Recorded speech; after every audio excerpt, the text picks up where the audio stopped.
আসসালামু আলাইকুম। যারা আমার ভিডিওটি দেখছেন সবাইকে ধন্যবাদ জানাচ্ছি। আমি শর্টভাবে বলছি আপনারা কিভাবে ঢাকা থেকে বিছনাকান্দি উদ্দেশ্যে যাবেন। বিছনাকান্দি যাওয়ার জন্য আপনাকে প্রথমে ঢাকা থেকে সিলেট শহর যেতে হবে। আপনি ঢাকা যে প্রান্ত থেকেই যান সিলেট শহরে আগে যেতে হবে। সিলেট শহর থেকেই ওখান থেকে অটো গাড়ি পাওয়া যায়, অটোরিক্সা পাওয়া যায়। ওই অটো রিক্সাওয়ালাকে বললেই হবে যে বিছনাকান্দি যাব, ওই স্ট্যান্ডে যাব, সিএনজি স্ট্যান্ড। 20 টাকা 30 টাকা 40 টাকা ভাড়া নিতে পারে। তো বিছনাকান্দি যে সিএনজি স্ট্যান্ড ওইখান থেকে জনপ্রতি ভাড়া আছে একটা 300 টাকা 250 টাকা নিবে, কম বেশ নিবে। আপনারা ওই সিএনজি করে চলে আসবেন হচ্ছিল বিছনাকান্দির যেখানে সিএনজিওয়ালা নামিয়ে দিবে।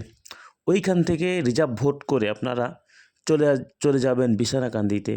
এবং বিছনাকান্দির যে দুই পাশের যে সৌন্দর্য দেখতে দেখতে উপভোগ করতে করতে চলে যাবেন বিছনাকান্দি ও পান্তমাই একটা ঝর্ণা আছে ইন্ডিয়া বাংলাদেশ বর্ডার সাইডে, খুব সুন্দর ঝর্ণা, ওটাও দেখবেন ইনশাআল্লাহ।